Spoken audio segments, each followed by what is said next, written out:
Hey everybody, how you doing?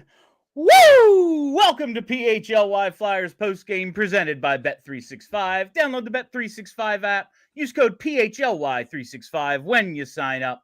Whatever the moment, it's never ordinary at Bet365. My name is Bill Matz.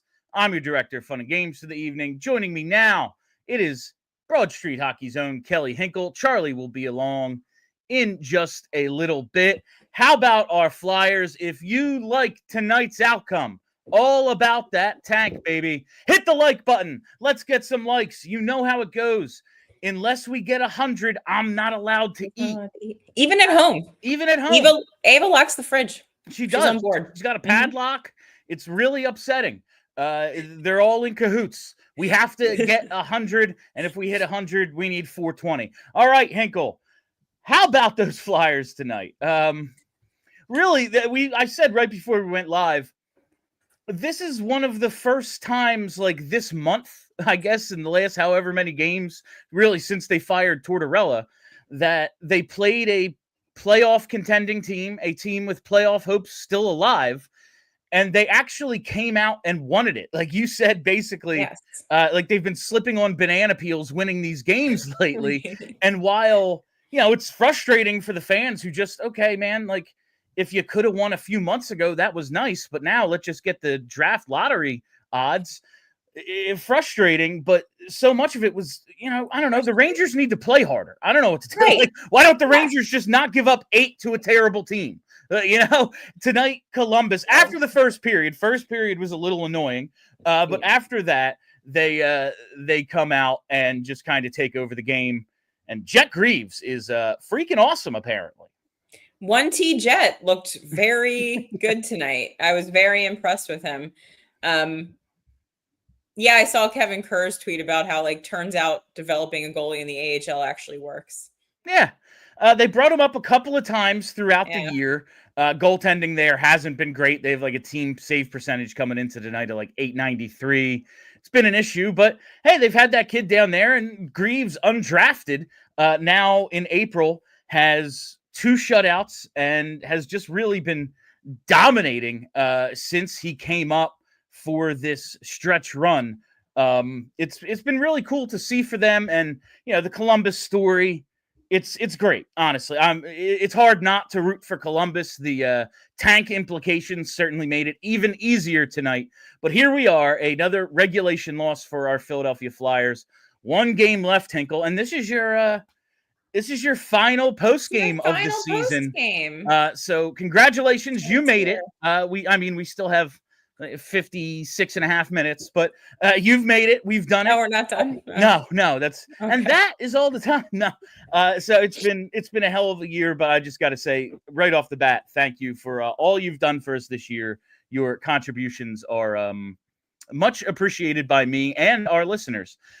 Let's start on the Flyers end of things. Oh, I should have done that right at the start. Let's start with Sam Ersson tonight, because I had, after the first period, a whole thing lined up.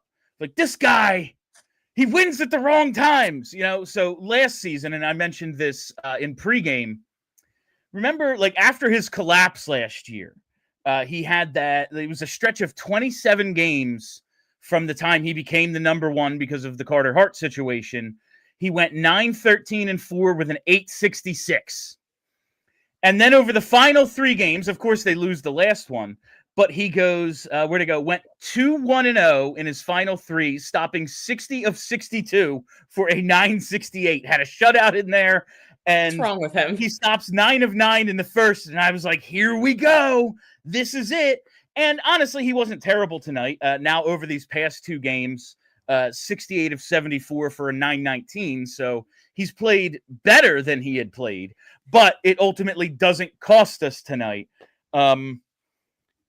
Ersson is, I really hope, and like next year, whatever, maybe they fix the goaltending. Maybe they go, we need Gavin McKenna, and it's Ersson and Fedotov again. I doubt it. I seriously doubt it.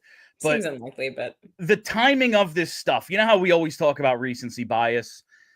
I really hope there's not a thought in that front office of, wow, look how he ended the season, you know? No, I don't think so. No. Right? No way. We do recency bias. But I would imagine Danny Briere has a longer view of the season. Like, I don't think he's living and dying by singular games the way that fans are. I can't imagine that's the case. One would hope. So I think that, like, they didn't even need these last, like, 10 games to know where they were with Sam Ersson. Like, I think that they had it figured out probably halfway through the season. Like, even if he's decent this year, and he wasn't for a lot of the season, just in this hypothetical for a minute. Yeah. The injuries alone are enough to make you go, he's not a number one, you know? And we've had this conversation time and time again over the last couple of weeks, but even without the poor play, which we have seen for the most part since Four Nations, that was the thing. Yeah. So last two games, 919 save percentage, but from the Four Nations break through April 5th at Montreal, he went 5-6-2 with an 844. It's almost insane. He almost went 500 with an 844 save percentage. But it just, he has these stretches of absolute futility that you can't, he's just unreliable. You know, you see a game like he's played, even tonight, he wasn't awesome. But that first period, he's really good. He was good. I was worried during the first. Yeah. I was very worried during the first. You see the game he played the other night, and there's something there. And I do think he might be a decent enough NHL goalie, but not as a 50 game guy. Like, it's just not who he is.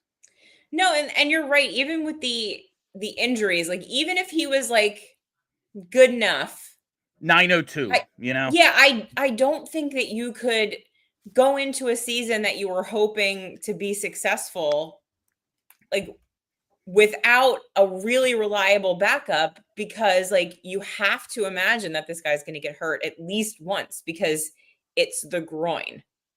Like, you know, it's the one that the goalies are going to be hurting all the time if they're going to hurt it. So that's, me and Steve were talking in the last, I don't even think we said it on air. It was just like watching him in that, in the shootout and stuff. Like, you see what he's best at, and it's when you try to take him laterally and beat him to the post. He's so good at getting his legs down and out and taking away the bottom of the net. Like, yeah, unless you just happen to have those, like, rubber band groins that, Dominic Hasek, and even he struggled with it at times. Like, the hips, the groin, they're going to go. And you can't, he's really good at, like, that one thing specifically, I think. But you see why he struggled with injuries this year, and he did 2 years ago when he first came over.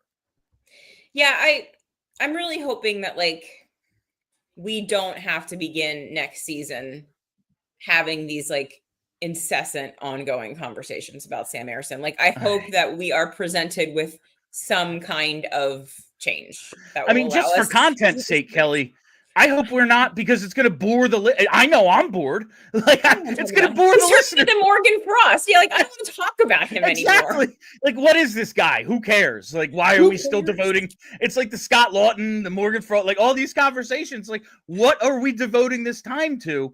That said, I guess the real goalie question I have now. Thursday. Yeah. At Buffalo.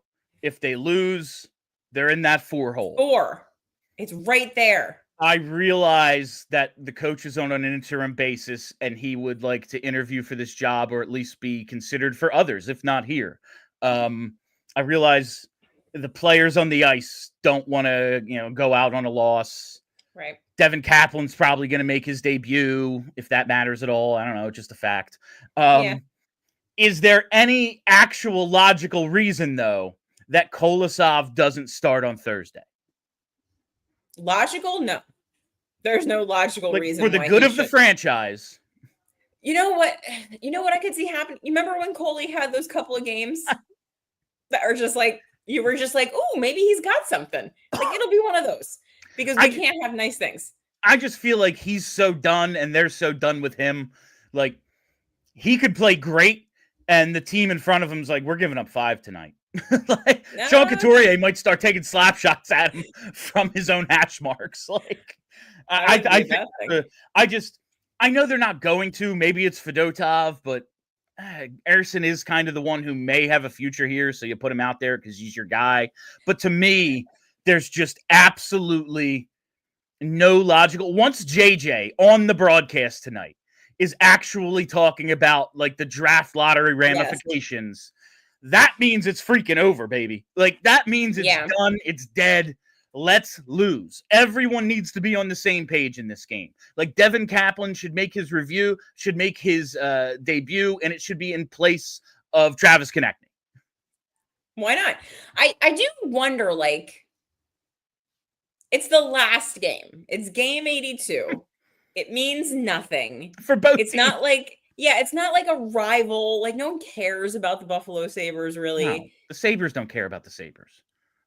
I think if they start Kolosov, I'm not going to say that they're like trying to lose the game on purpose, but I will say that it will indicate to me that like they kind of like they know it. 4 would be better than 5. So you are creating a situation in which you have the best chance to make something good happen for your organization. And as much as you don't want to do it, as much as it's like, well, you don't do that, it's not our plan. If you wanted to win, you should have won in November and December and January, and we wouldn't be in this spot. But we are, so let's play the cards we've been dealt. That's all. Mm-hmm. I know it's not going to happen, but honestly, I think that's asinine. Straight up. You're not wrong. It's just one of those things where it's like, we all know what they should be doing. They know what they should be doing.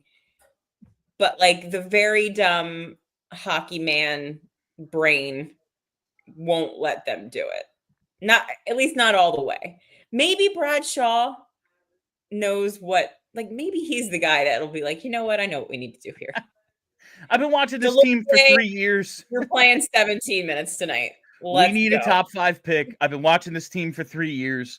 A 20-year-old is our best player. Like, you know, Noah Cates is our 1C.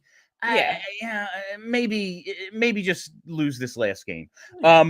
Before we move on from goalie talk, I do have one serious question for you.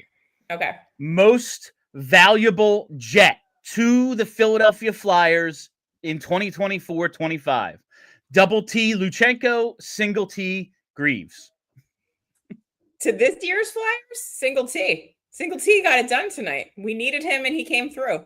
We absolutely did. It in the first, pretty much the first period, I'm like, he's going to have to win them this game. And listen, they scored 3. Good for them. But yeah, it was Jet. And thank you very much. You are the most valuable Jet in Philly, at least for right now. 4 games in the NHL for Double T, no goals. 1 game against the Flyers, no goals allowed for Single T. I mean, it's pretty close, but here we are. I want to talk a little bit more about the team awards real quick. Just, I'm going to get into this with Charlie, just if he's surprised about Brink and everything. But this is going to lead to our Ace Hardware temperature check. Let's take a look at which Flyer is heating up or cooling off with our Ace Hardware temp check. Visit Ace Hardware Home Services online at acehardwarehomeservices.com to get started on your next project. And we've been on a pretty good roll of using this for positivity, the heating up portion. But got to talk about team MVP, Bobby Clark Trophy winner, Travis Konechny. We all know how it started. 20 goals and 45 points in the first 41 games of the season. He is on pace, math very simple, at that point for 40 goals and 90 points. Since then, in 40 games, 1 remaining, 4 goals, 30 points. Now, I do think it's important he didn't just disappear. Like, he picked up some assists. But what do we make of his season this year? Is it just he got worn down because he's one of 2 offensively threatening players for a lot of the year?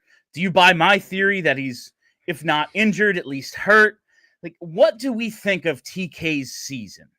I was just going to ask you if you're still working from the assumption that he's got a little something going on. Like, I wonder if after breakup day this weekend, if we're going to hear Travis Konechny needs to have like wrist surgery or something, like some kind of thing is going on with him. That's what makes the most sense, because I just don't buy the idea that he just like dropped off a cliff for no reason. It doesn't make any sense. And like, for a while there, I was looking at his shots and attempts numbers, and they were just so down for a while. But tonight, 6 shots on goal for Travis Konechny in 21 minutes and 31 seconds. They're using him as if he's healthy. Like, there's absolutely no reason to run this guy into the ground, especially at this point in the year when it's been over. He's getting shots off. It just kind of, like tonight, Greaves made a few big saves. It feels like he's been a little snake bitten more than just choosing not to shoot lately. But I do think, at least for a portion of the year, he was dealing with something, shoulder, wrist, something that was stopping him from being as aggressive of a shooter as we saw in the first half. And I know he didn't play much. I think he only got 1 game in at the Four Nations tournament, but he didn't use that time to recover. He's still practicing. He's still working as if he's going to play. He wasn't on a beach somewhere. He wasn't in an ice bath somewhere. Maybe that had something to do with it. I am going to choose to chalk up this season to, I think he got hurt. I think he got overused. And I think he ran into a little bad luck. And honestly, he was never going to score 40 goals and 90 points. Like, that's just not who he is. It was a lot.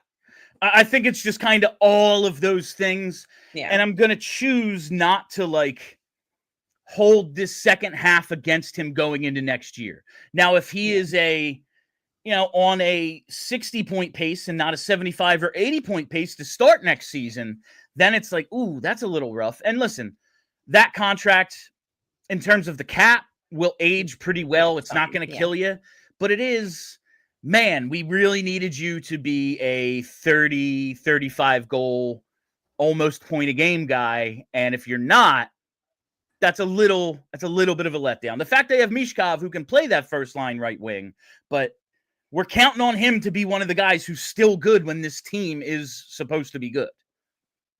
I mean, I'm expecting it. I would be very surprised if he's not that guy next season, because I just can't buy that he was very good and then just not for no reason. Like, something's going on there. And I think we're probably going to find out once the season's over. Yeah, I do think there's a little just regression to the mean involved, but 4 goals in 40 games. I was going to say, like, slowing down. That's bad for Noah Cates, Right. Like, if slowing Noah down Cates... a little... Exactly. If the depth guys only have 4 goals, that's like Garnett Hathaway. That's a fourth liner, 4 goals in 40 games. Yeah. We'll find out, I'm sure, over the next couple of days. Exit interviews are Friday and Saturday. It's going to be like half the players and the coach on Friday, I think, and Saturday is going to be Briere and the other half available. And maybe we'll find out a little something about TK there. But that is our temp check, as he has cooled off tremendously in this second half of the year. And now let's take a quick moment to hear from a couple of our sponsors. Got to lead it off with Rothman Orthopedics. Let's talk about getting back to what you love. If you're a weekend warrior or just trying to keep up with the kids, whatever it is, you know how tough it is when your body doesn't cooperate. And that's where Rothman Orthopedics comes in, whether it's pain from playing your favorite sport, an old injury from when you're in high school, or it's just age catching up to you. Hey, man, that happens. Rothman's team of experts is here to help, and they're here to help with evidence-based care and a mission to restore your mobility. They'll get you back on your feet and back to doing what you love. Don't let pain hold you back. Visit rothmanortho.com/PHLY to schedule your appointment today and get back to being your best self. Rothman Orthopedics, we're getting you back to your game is their mission. Hey, maybe TK needs a quick visit to Rothman. Maybe that'll fix everything here. But while we're talking, let's talk about Bet Parks and their online casino. That's right. Something I absolutely love about Bet Parks. It's that online casino, and it's that Bet Parks app. All the games we love to play in person at Parks Casino, like the pop culture slots. There's a Breaking Bad one. I think there's a Goonies one that's really fun. Whatever it is, because it's the slots, it's the roulette, cards. You can even play dice and more. It's all found. You can play them on the BetParks app.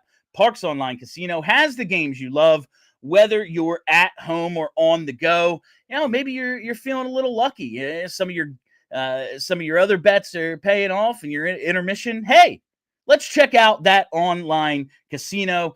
You should do it. It is a ton of fun. Download the BetParks app and create an account today to receive an offer you can't pass up. New users are eligible to receive up to $1,000 back if you are down in the first 24 hours after signing up.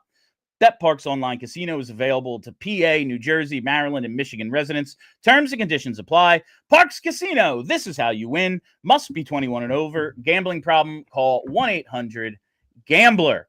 All right. I am just I'm enthused about the outcome tonight because it's not as if the team didn't play hard. They did. They look good for large portions of this game, but we got the best possible outcome.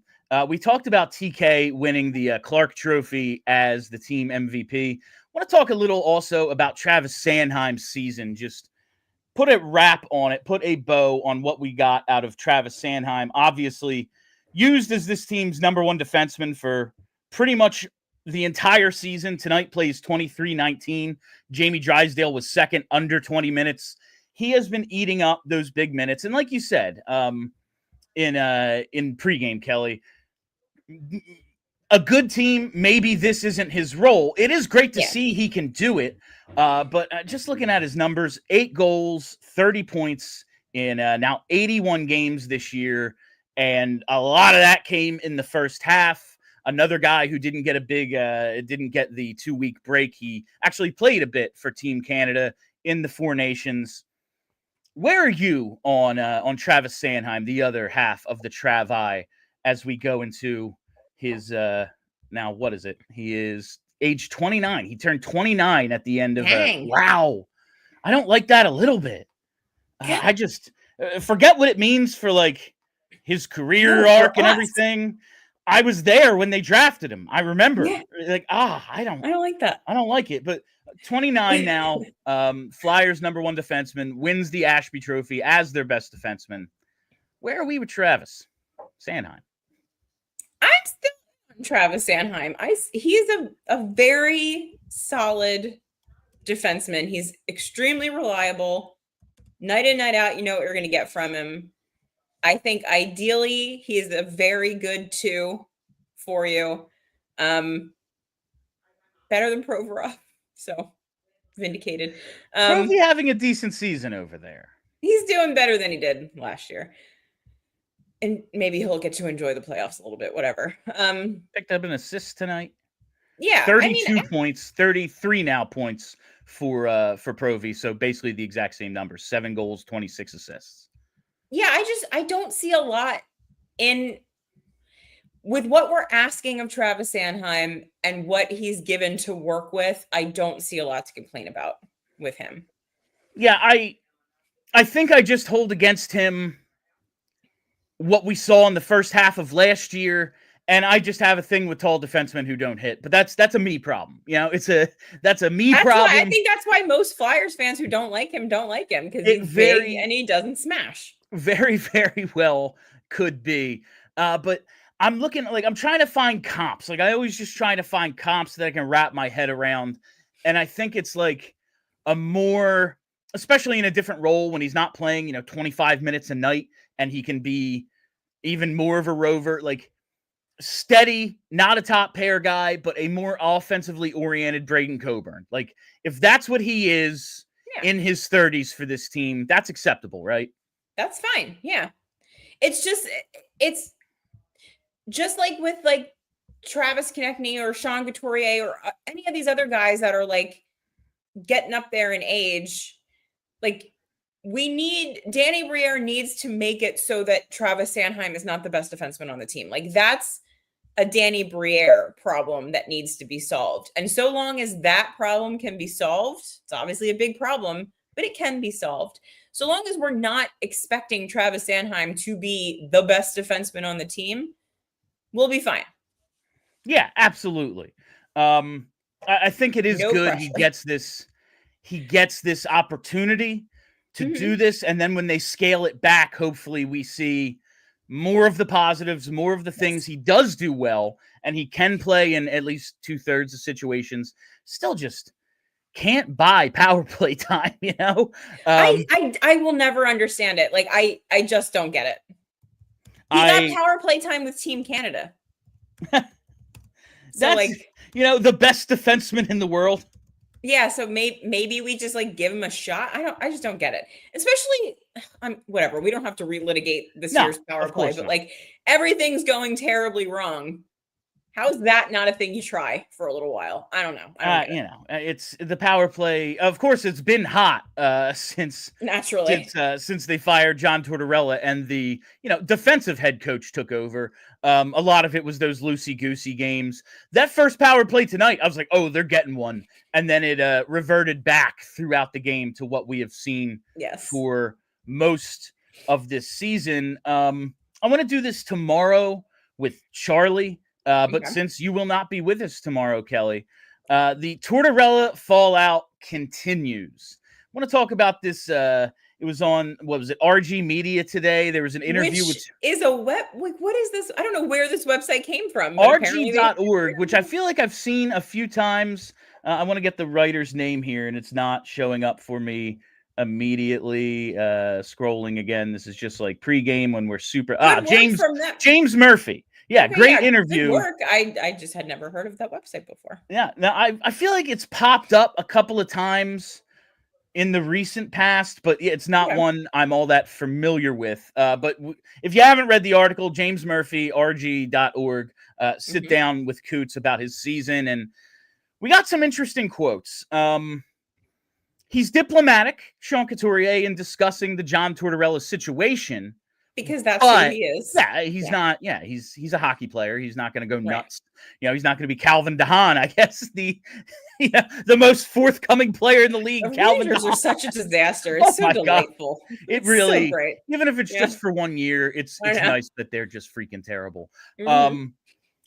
What did you make of some of this stuff where they're saying Coots is basically not coming out and saying it, but alluding to, we knew we were going to have to be better than the way we ended last year, or there were going to be changes, basically. And saying this year, oh, we knew there were going to be changes.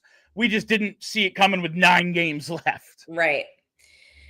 I mean, it was interesting. It pretty much solidified the idea that at the end of last season, John Tortorella essentially lost the room because of the way he treated Sean Couturier. And it's just like one of those things where I just don't understand.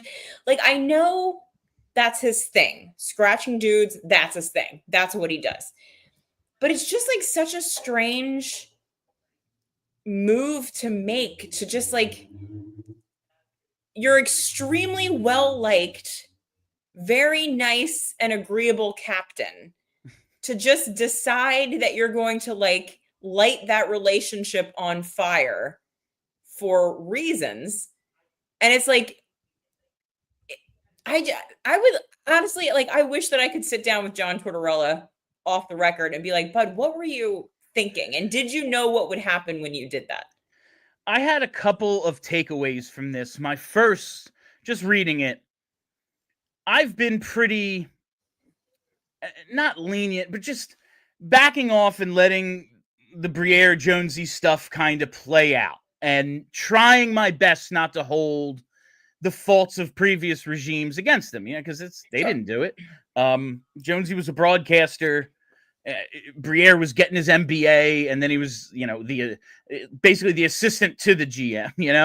I'm trying not to, but I look at this one thing and see how the team maybe kind of let the organization know this ain't working.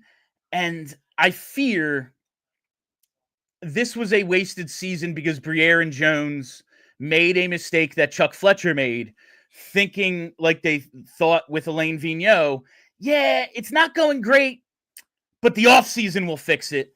Like, and it clearly didn't. Like, there was discontent from the time camp opened. I will say this is one of those things where I feel like there was some failures on like a number of levels here. Like what you're talking about is very true. I do think that Briere and Jones, probably because of the level of respect that they have for John Tortorella, were like, maybe this will work itself out, like you said. Obviously that wasn't going to happen.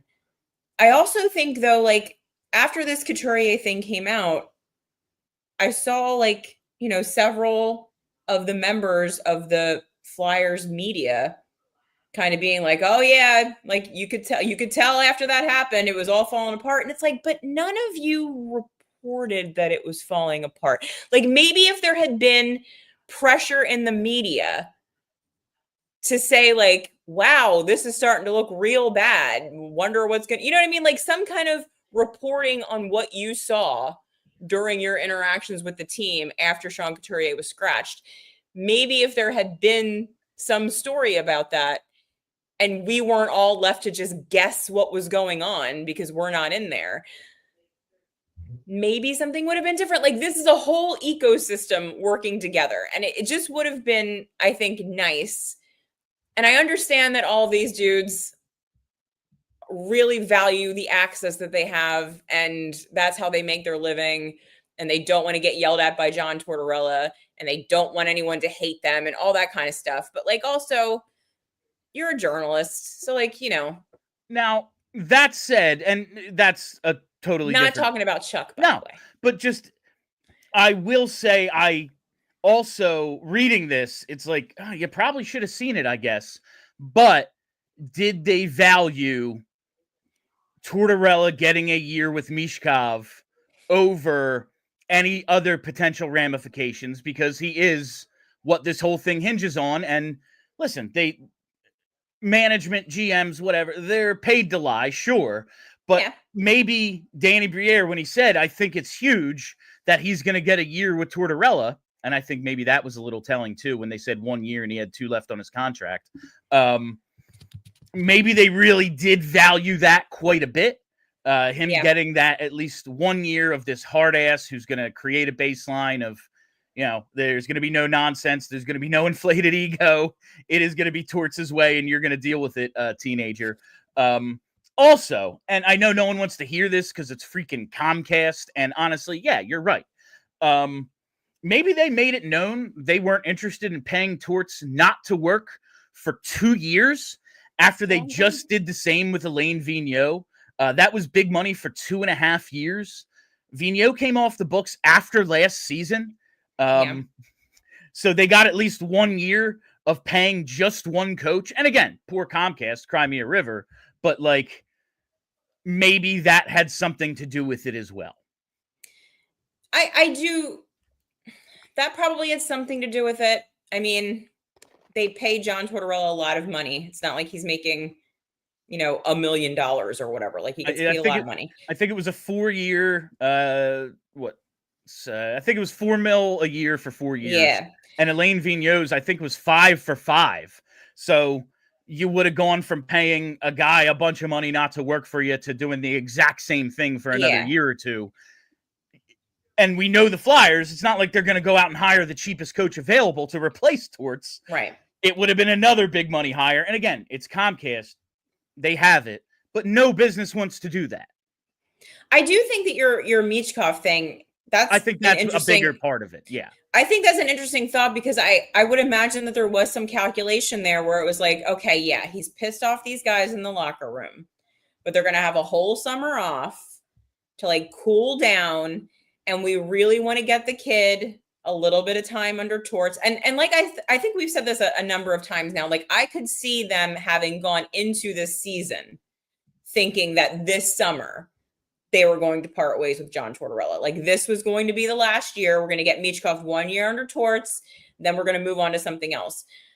It obviously got untenable very quickly, so they had to do it sooner. But I could see them making the calculation that last summer that like things are going to cool off over the summer, everyone will come in fresh, Couturier is a pro, like, and all of those things are true.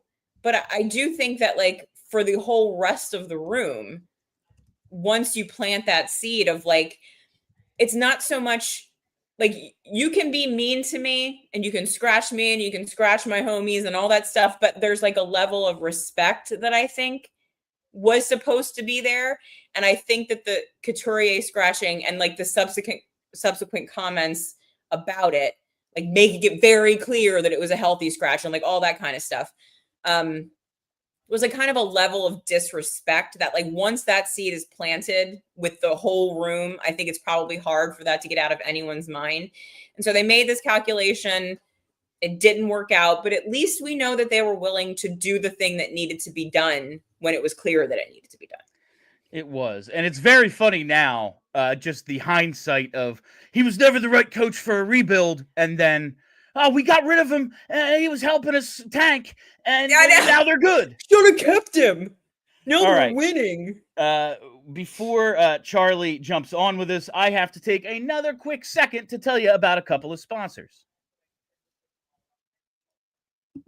1-800-588-2300 Empire Today. Oh, good. I wasn't sure if you were muted or not because it went single. Sorry. Got to tell you about our friends at Empire Today and their flooring experts. They're dedicated professionals who focus on flooring every single day because, you know, maybe you go to a big box store and, okay, I'm going to try to save a little money or whatever it might be. Don't want to deal with, you know, the flooring experts. Oh, maybe I can do this myself. And you're gathering all your materials and say you have a question. Oh, I'll find somebody, but you quickly realize they are not an expert. They were working in sinks yesterday. They're bringing orders out to people's cars tomorrow, whatever it is.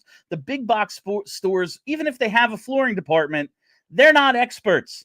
And that's what Empire gives you. They live and breathe flooring, and they will be with you every step of the way. With Empire, it's a whole different ballgame. Their flooring experts bring the showroom right to your home as well.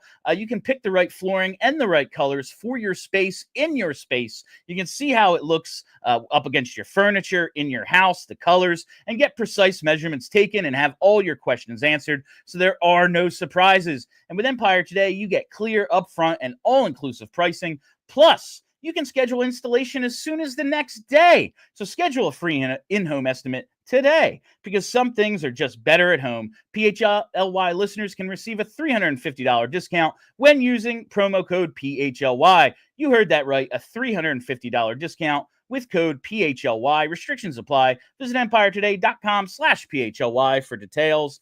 And while we're here, oh, it's playoff time, baby, and that means it's game time. I'm a big fan of Game Time. I think they are the absolute best secondary ticket marketplace.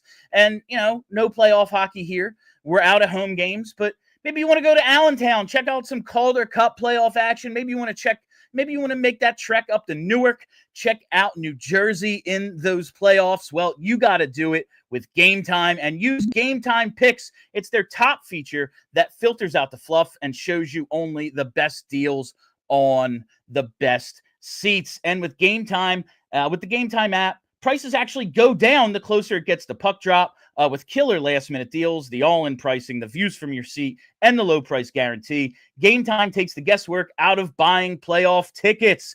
I use Game Time for all the events I go to, whether it's hockey, wrestling, baseball, sports, comedy, theater, you name it. Game Time is my ticket marketplace of choice, and you got to take the guesswork out of buying tickets with Game Time. Download the Game Time app, create an account, and use code PHLY for $20 off your first purchase. Terms apply. Again, create an account, redeem code PHLY for $20 off. Download Game Time today. Last-minute tickets, lowest price, guaranteed. And with that, we welcome Philadelphia's #1 hockey beat writer. It is Charlie O'Connor coming to us from the last game at the Wells Fargo Center. It's the end of an era, Charlie. That's it. Maybe the curse is lifted when the name goes away in August. Any standout quotes or thoughts on the game for us to kick things off? No, I don't really think there's a lot to analyze here. I don't think the Flyers played terribly. It's just that Columbus is obviously much more motivated. I mean, than they should be. Columbus has the Finally. chance to make the playoffs. If they would have lost tonight, it would have been over. Now they're at least still in the mix. They should have been more motivated in this game. And they have a red hot goalie in Jet Greaves. And it's not that I think Jet Greaves is the next goalie superstar, but we've seen what happens when goalies get on hot streaks. They just can't be beaten.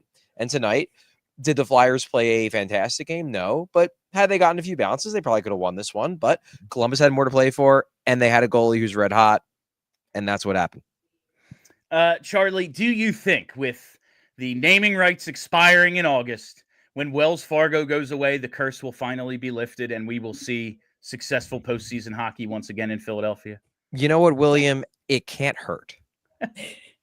No, it certainly cannot. Prior to the game, around 6:15, the Flyers team awards were announced. We went over it in pregame, showed our preseason predictions, and I actually got one. I got the most improved. I got the Pelle Lindbergh right. I went with Bobby Brink in the season.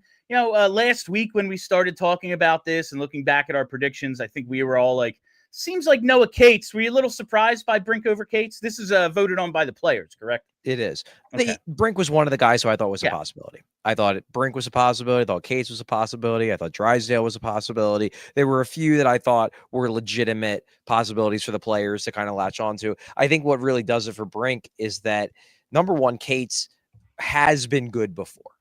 Like, Cates had a real good rookie year, then had a down year last year, and now this is more of a bounce back than an improvement.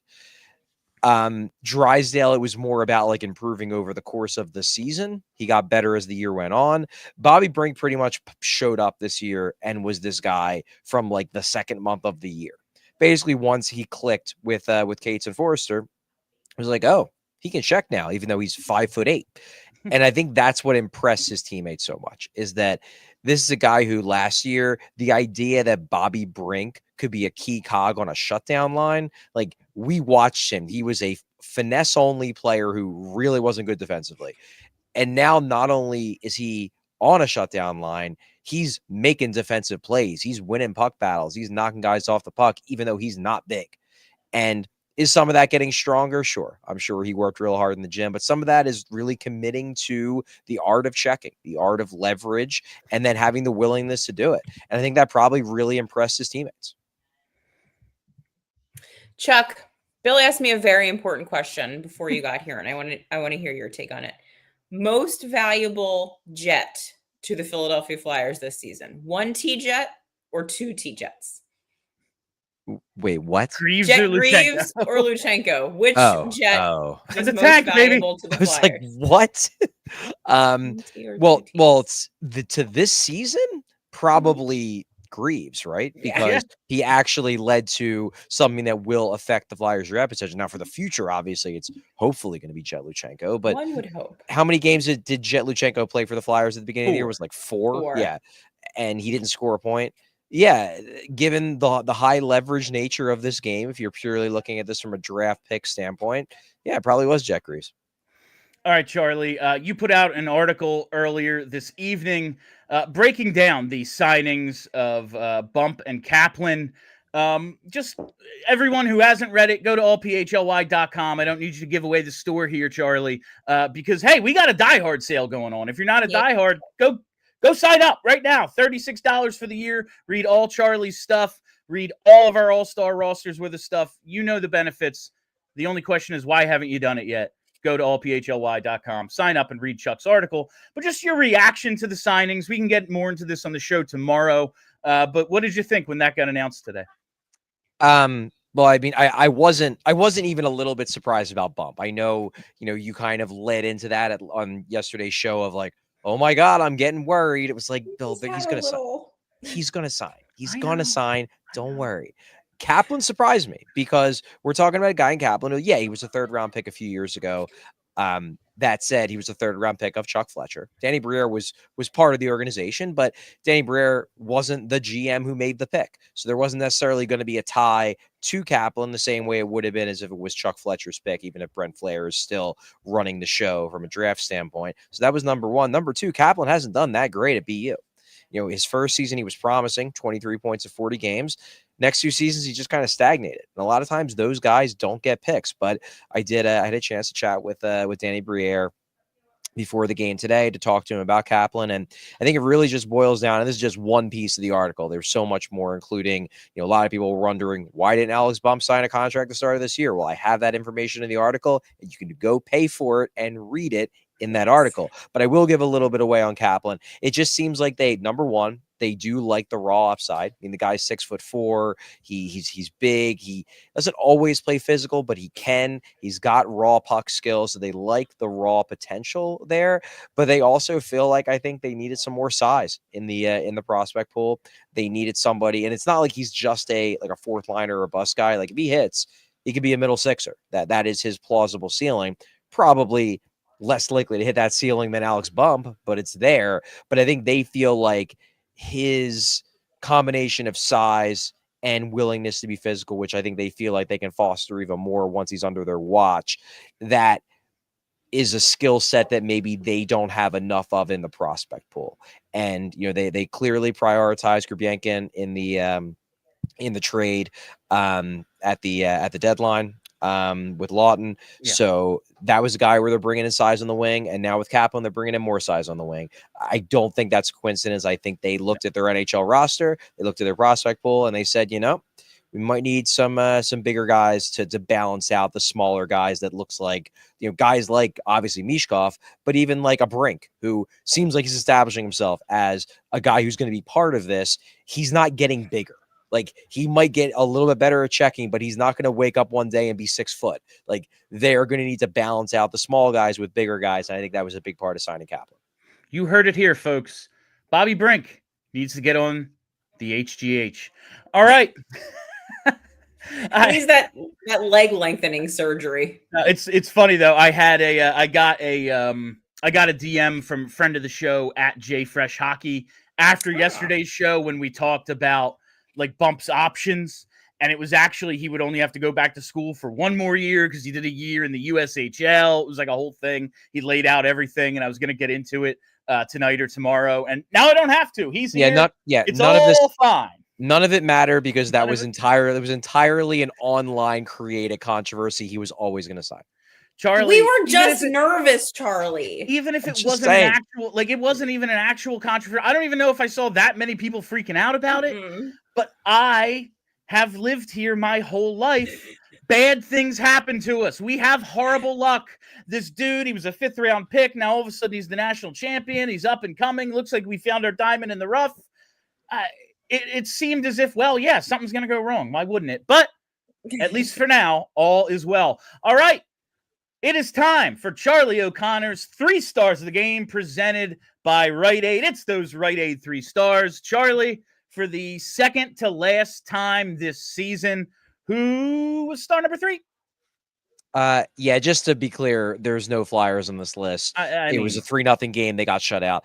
Third star, I'm going to give it to Adam Fantilli, number 1, because he scores the clinching goal to make it 3-0. Number 2, he actually got a fun little story. Well, fun depending upon the way you look at it, after the game, where apparently he's just coming from, I believe it's his grandfather's funeral, and his grandfather's favorite team was the Philadelphia Flyers. So he felt like this was like his tribute to his grandfather, scoring a goal against his grandfather's favorite team. So I thought that was nice. And, I have nothing against Adam Fantilli. Third star of the game.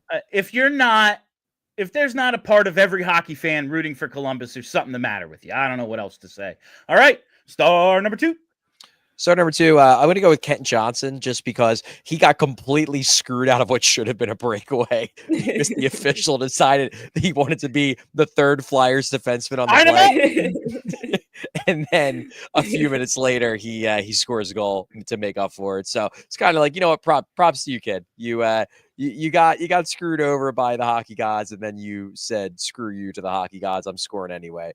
Sam Ersson probably should have made the save on the Johnson goal, but you know what? He deserved a goal after the way that ref checked him. So second star, Ken Johnson. He said, F you, Joe Boo. I do this myself. Exactly. And finally, tonight's first star of the game presented by Rite Aid. Charlie, who was the first star? Yeah, it's Jet Greaves. And I'm not saying that he was amazing, but he was really good. And the fact that he's been this good for them immediately after being called up to basically give Columbus a chance of making the playoffs. You got to give the guy so much credit for coming through in this big of a spot for a team that, I feel like most of the hockey world views them as something of a Cinderella story, understandably, given the backstory. Obviously everything with Johnny, the fact that they're not on paper that talented of a team. So it does feel kind of appropriate that they would get the unexpected great goaltending performance to keep them in it at the end.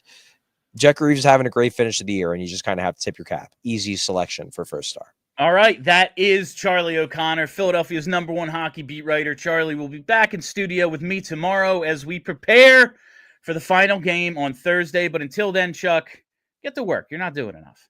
All right. See Bye, you guys. Charlie. That was Philadelphia's #1 hockey beat writer, Charlie O'Connor, and the Rite Aid 3 stars. All right.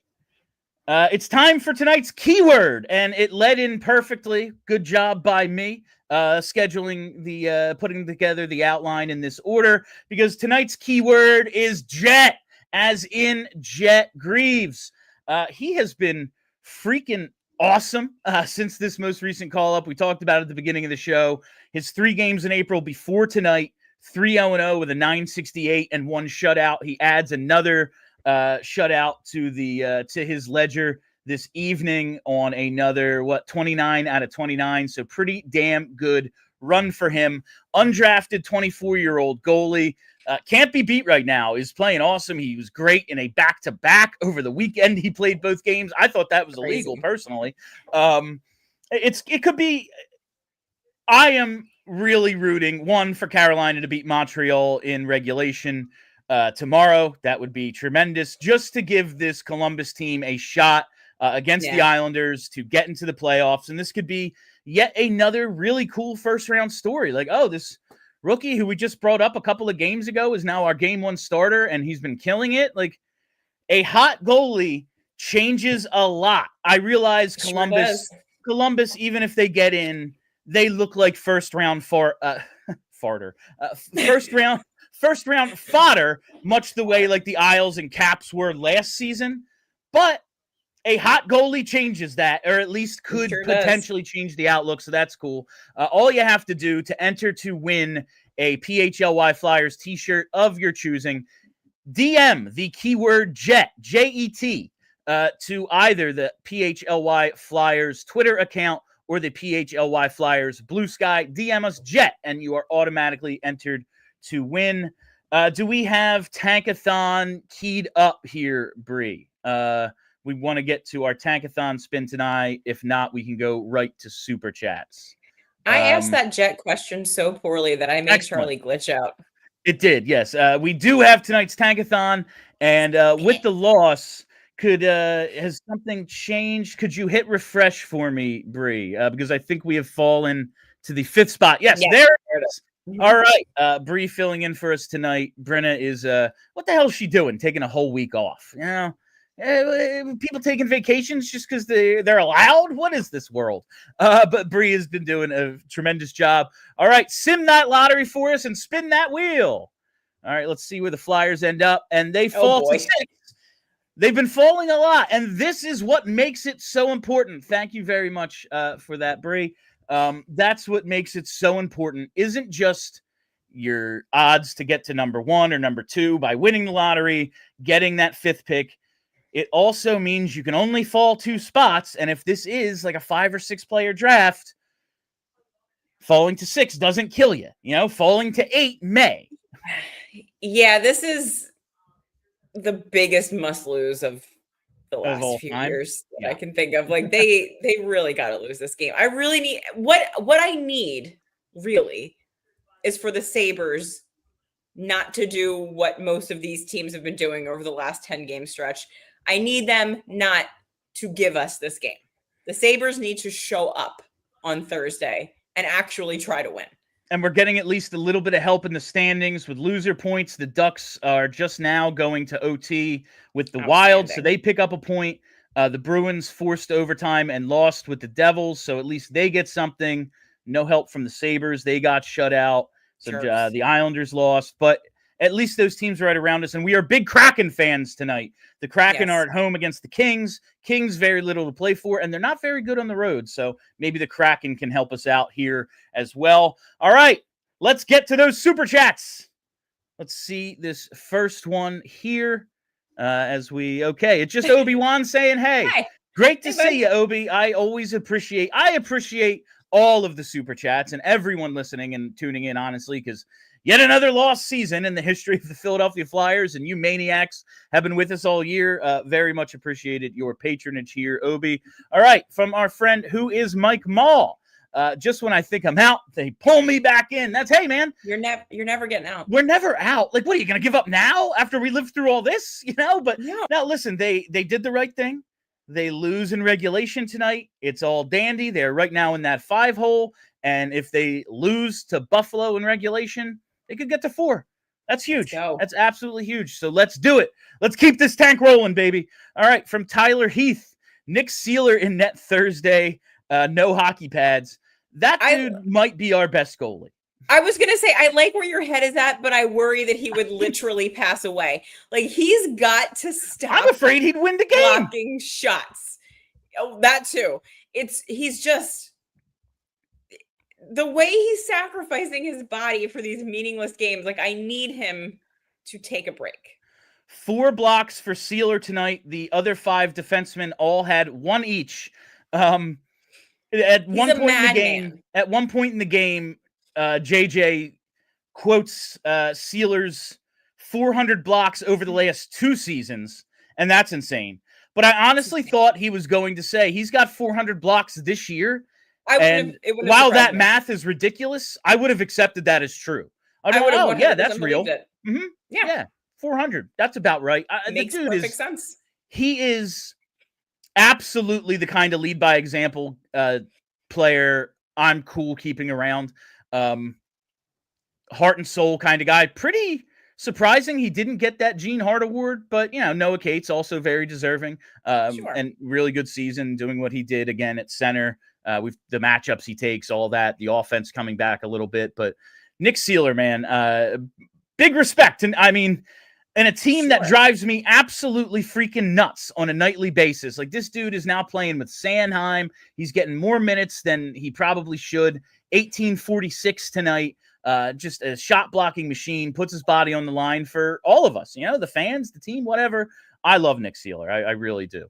All right, let's hit this next one here from J.E. Frucione. Oh, a Big 10 spot. Thank you, J.E. I'm continuing to advocate for the 6 skaters for 60 minutes strategy. I can think of no better a time to unveil this new offensive strategy than Thursday. I really wonder if the league would at that point, the game has started. What are they going to do? Make them stop? But if there would be $1 million fine to Comcast, I really wonder if they'd be no, you're not allowed to forfeit. You have to have a goalie in net. There would be a fine and an immediate addition to the rule book. That said, given the Flyers' goaltending situation, not a huge difference. What's really the difference here? All right. If number 6 is Nick Seeler in front of the net, then not a big difference. I mean, what's the goal? Just start Kolosov. It's not rocket science here. Start the horrendous goaltender who you're probably done with anyway. Leave him out to dry. Get the 4 spot in the lottery. It's very, very simple. Do we have another one here, Bree? Well, either way, I got to tell you, you got to head now to allphly.com because we're going to overtime. Love it. All right, let's get to this super chat here. It is from JH. I'm not mad because they lost. I'm mad because that was 60 minutes of absolute terrible dog-ass hockey. I honestly thought the game was kind of entertaining. There's a lot of chances. It was pretty good. Yeah, there's some chances. We got the result we wanted.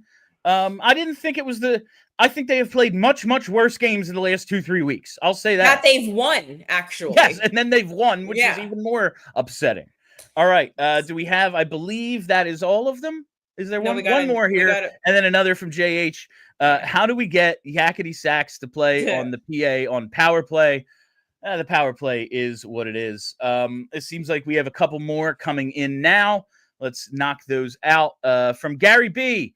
Billy and Kelly, love you both. I missed the game, but tank on. I heard we got shut out. We certainly did.